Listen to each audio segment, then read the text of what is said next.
Hello and welcome to Ryno's Orioles Report. Please like the video and subscribe to the channel. You can see I'm on it's not BaltimoreOrioles.com, it is MassonSports.com. Today I want to talk about the offense mostly and talk about who was acquired and who will most likely make the team, and for the most part what the opening day roster is going to look like. Talk about a few things that have been determined since I last spoke.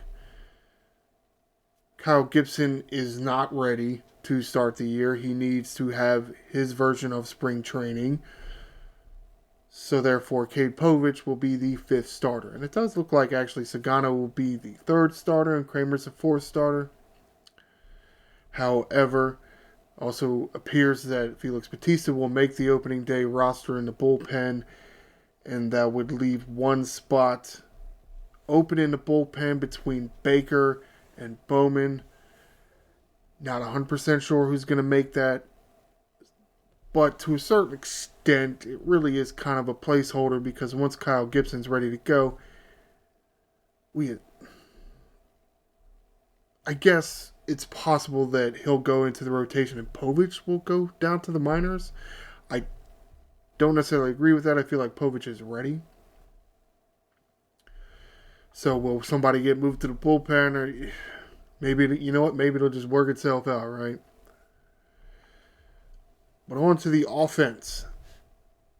What it's looking like in the infield: Henderson, Holiday, Mateo, and Arias between third, second, and shortstop. Now, Henderson is not going to make the opening day roster because he's on the injured list.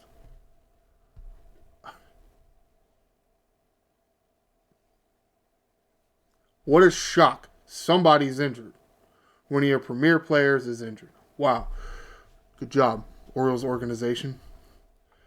Not only can you not bring in the right offensive people, you can't keep them on the field. You couldn't do it last year either. It's terrible. Mountcastle and O'Hearn tag teaming first base. And Rutschman and Gary Sanchez, that's right, Gary Sanchez, backup catcher now. So in total, that is 9 for the infield, which would only leave you 4 for the outfield, which is possible that they will do that. It is tough to say because this organization, especially Mike Elias and Brandon Hyde, seem to really like Heston Kjerstad, and he would be the 5th outfielder, even though I hope he's made some defensive improvements because he just don't look like an outfielder to me.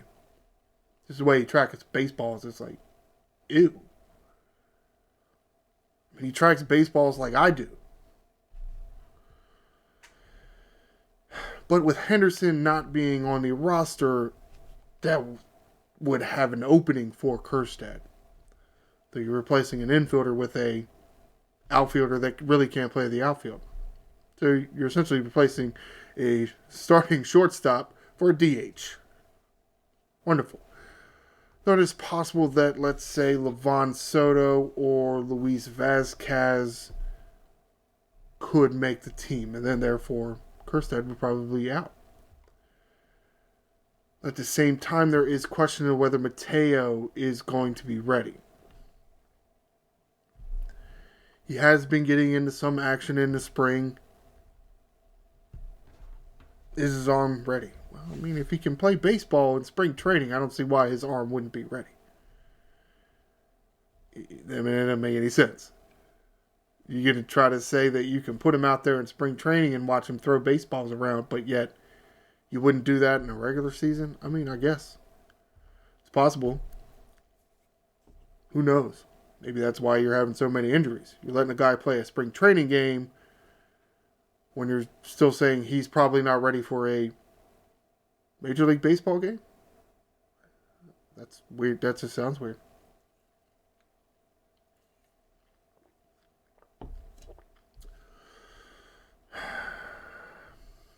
What do I know, I guess? I mean, it's been at least 9 months since Henderson hurt Mateo's arm. going full on head of speed into Mateo on the Mateo side of the base. Like, back off, Henderson. Put that fire out somehow. Whatever.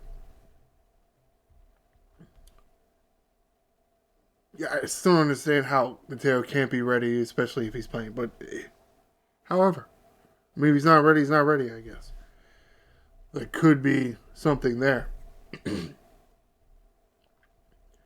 Now, Vasquez is somebody they acquired. I don't think that is really that notable of a free agent acquisition as he signed for less than $1 million. I mean, just like Dylan Carlson, who didn't even make the team. They have already optioned him down. He's not even making $1 million, so it's not that big a deal. It's more options, more depth pieces that are like third in line for the position, because if Henderson's not going, Holiday is probably playing shortstop. I mean, how are you going to have somebody else in there instead of Holiday? Or maybe because you have no confidence in Holiday to play shortstop, or because he's been working out so hard to try to make the throws better from second base, which it appears he has improved on that. To me, it's just the way he threw the ball from second base to first base. It wasn't as effortless as you'd like to see. It looked like he was really trying to concentrate and to throw the ball to first base. Like he didn't want to throw it too hard or too soft. Instead of it just becoming natural. A natural fluid motion. Because they're Major League Baseball players and they do this shit 100 times a day.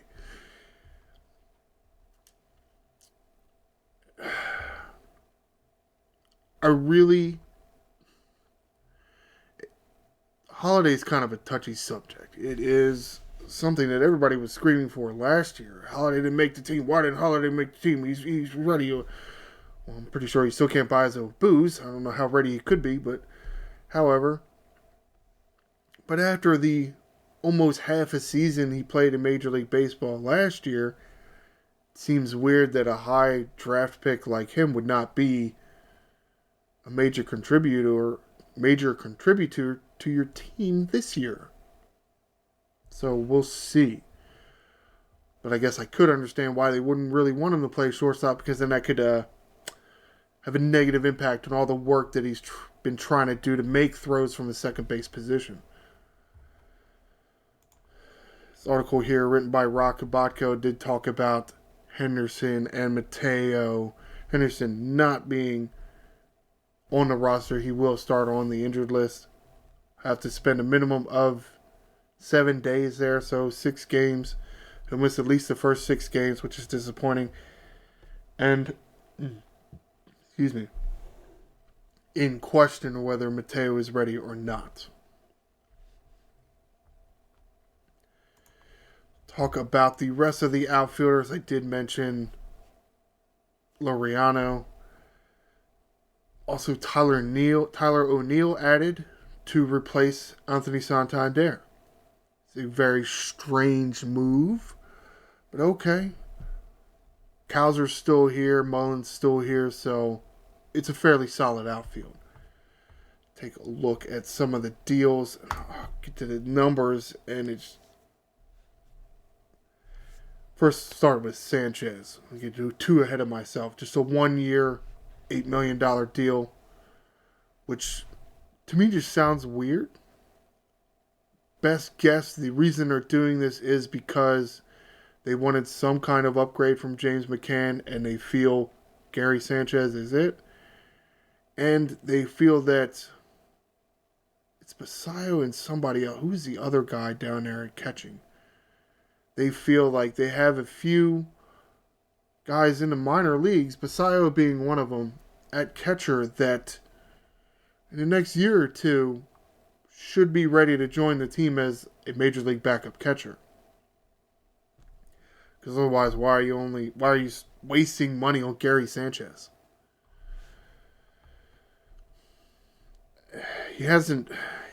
Sanchez had several good years for the New York Yankees. Since then, not really. He's kind of fallen into the void of just everybody else playing, almost. Somewhat odd. Tyler O'Neill signed a 3-year, $49.5 million deal. This article, courtesy of Rod Kabako. It's very strange.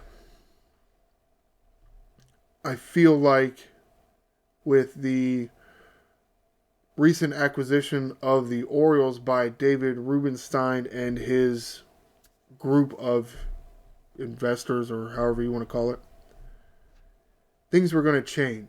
The ownership group was no longer going to seem like a bunch of cheap assholes. Then why is O'Neill in and Santander's out? I feel like there were times last year where it looked like Henderson was hitting and Santander was hitting, and that was it. So why did you let Santander go? Really can't be money. I mean, it's not a money on a per year basis because it's 16.5 for here, Tyler O'Neill here. Unless they're saying that Santander made $25 million. No, I have this article here by Rock Kabako talking about the Santander deals. $92.5 million for 5 years. That's 18.5. So it's not a per year thing. $2 million is not that big a deal. There's not a huge difference there. The only thing has to be the years and the total amount of money. $92 million, pretty much, I guess it is guaranteed because it's Major League Baseball and that's how the contracts are, versus a $49.5 million deal. Oh, so you are still cheap assholes. Oh, okay. There ain't no way in hell that Tyler O'Neill is better than Anthony Santander. There's no way. Not better. About the same, I would say.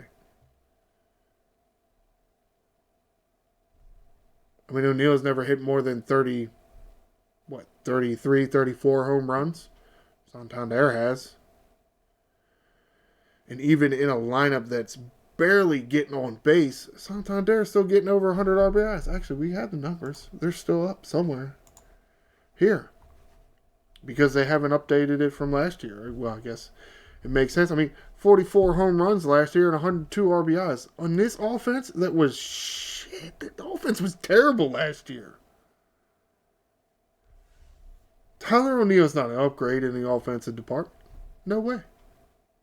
First of all, O'Neill only bats right-handed. Santander is a switch hitter. So, Santander from the left side isn't really that affected by the huge left field in Camden Yards now. Though there are plans to make it shorter. Of course. Because they can't get players like Tyler O'Neill to come here. Because that's something they want. Instead of Anthony Santander. Oh, okay. Alright.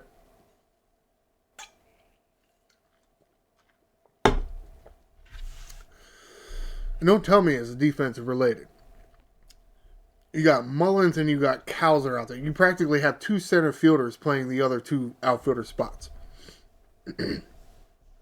Defense not the issue. No way. No way. Hell, you're trying to tell us that Tyler O'Neill can play left field at Camden Yards. Okay.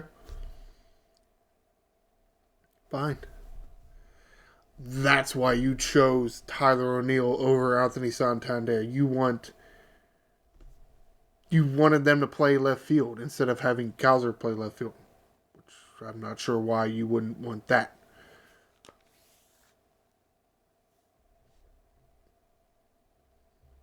Yeah, let's put the faster of the corner outfielders in left field, in the bigger part of the ballpark. No, let's put them in the smaller part. What? Okay. Whatever, dude. Whatever.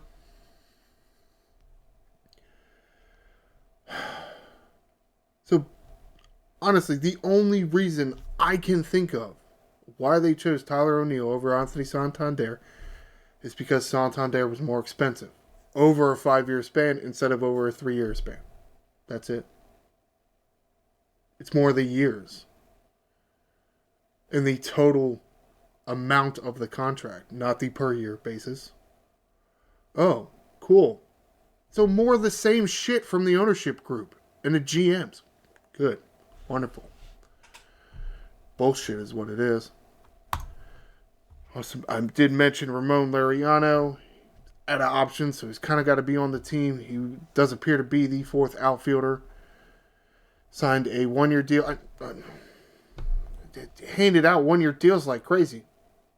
And Mike Elias must really think he's got a shitload of good position players in the minor leagues ready to come up within the next year or two. He must. They keep signing pitchers too, because they did that with pitchers. He really thinks he's got it. He's got it locked up. He needs 1 or 2 more years, and his farm system is going to flood the major leagues again. And they're going to have their World Series contending team. Okay. Whatever. This contract for Laureano is a $4 million deal. It does have a team option.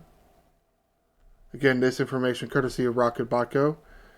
Does say club option for 2026, but the number will go up to 6.5, which isn't terrible. I mean, if he's a good enough fourth outfielder, yeah, I mean that's a reasonable price. Again, if he's a good enough fourth outfielder, which you're absolutely going to need. You're going to need 4 outfielders, and you're definitely going to need at least 3 of them that could play center field because of the depth of left field at Camden Yards now. But again, they have really considered and started making plans of bringing it back in, which does seem weird, but whatever. I can't believe they're going to bring it back up. Oh, idiots. Man, this is stupid. What the hell are these people doing, man? And why? I don't agree with it. I think they should leave it the way it is. Helps your pitching out. Hey, hitters, just learn how to hit. Maybe stop trying to uppercut the shit out of the ball and try to hit a home run every time. Especially if you're a right-handed hitter that likes to have that uppercut ass swing. We just won't sign any of those players. And you know what? We damn sure won't sign them for 3-year, $49 million. Oh, wait a minute. They did.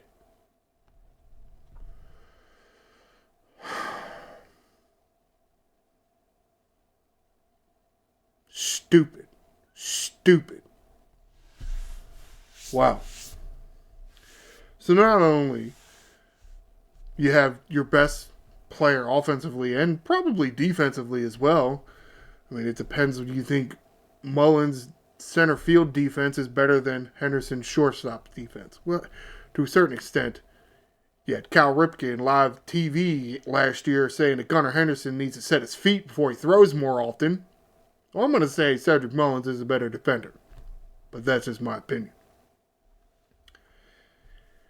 Can't make the opening day roster. He's hurt. Wonderful. Apparently you don't know how to sign free agents.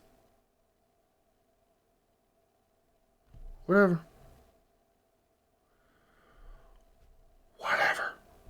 I say the offense is still going to struggle. They've made no improvements. If anything, they stayed the same. And that's the problem. They had offensive issues last year with not being able to work the count. Though it was Santander that he was the only one that could do it. And that's one of the guys you let go. Cool. I mean, we'll see what new guys like Ryno Get the guy's name already. Ryno or Sanchez or Tyler O'Neill. See how they work counts. It's possible they work counts just as well. Who knows? Tough to say. I'm really hoping that one thing that changes from last year is no more extra DH spots for Adley Rutschman. No. Let's stop doing that so much. That's why Kerstad is on the team. Okay? He can DH more. And for the same reason that O'Hearn and Mountcastle were still here. That's also another spot that some people say you could upgrade. And honestly, to a certain extent, Mountcastle's offensive production took a dip because of the giant-ass wall. Well, just needs to learn how to not try to hit home runs all the time. But I do feel that Mountcastle's defense is okay. So Hearn's defense I don't think is that good at first base, but he's the lefty, so you want him to hit in Camden Yards. Even though he took a dip. But to a certain extent, that's kind of what happened when you platoon people at a position. They don't get enough consistent at-bats.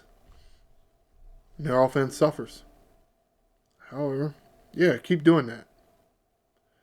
Maybe Sanchez will play a little bit more and will get Rutschman catching his breath more often and therefore not having some stupid little nagging injury that apparently plagued him last year, especially down the stretch. A few additions in the outfield of Ryno. Still screw this guy's name up. Ramon Laureano, new fourth outfielder. We'll see if he is an upgrade over. Man, I forgot. It bugs me. Austin Hayes to start the year, and then Austin Slater after the trade deadline. We'll see if Laureano is an upgrade there, because Austin Slater didn't do a whole lot. Though I think he did have fairly productive at-bats. I do think he could take walks. He could work counts. Couldn't do too much with the stick, but he could work a count. Tyler O'Neill brought in, to me, he is a right-handed uppercut, power swinging kind of dude. Not a good fit for Camden Yards. But maybe the more uppercutty his swing is, maybe they think the ball will actually get out. It's possible. It's possible. Mullins, Cows are back. We'll see if... I do feel like Mullins had a little down offensive year. He does need to turn that around a little bit. That would help the team out greatly. Cowser started off really well, and then all of a sudden, every pitcher seemed to find out that he chased changeups all the time. And it was like Cowser could never buy a hit after that. Things need to change. Not enough changeover. And in the one spot that there is going to be huge change, it was the one spot that they shouldn't have changed. Really? Santander? Dickheads. I'll wrap this video up for it. So taking a look at the schedule here. Opening day scheduled for 3:07, Thursday, March 27 in Toronto. This is the start of a 4-game set with the Blue Jays in Toronto. Friday's game scheduled for 7:07 p.m. Saturday's game scheduled for 3:07 p.m. Sunday's game scheduled 1:37 p.m. Monday's game scheduled for 3:05. I'm going to have to get off my ass and get the video out. So that's going to do it for this edition of Ryno's Orioles Report. Please stay tuned for this coming Monday, and I will talk about the series between the Baltimore Orioles and the Toronto Blue Jays. Please like the video and subscribe to the channel. I am the Angry Ryno, and this is Birdland.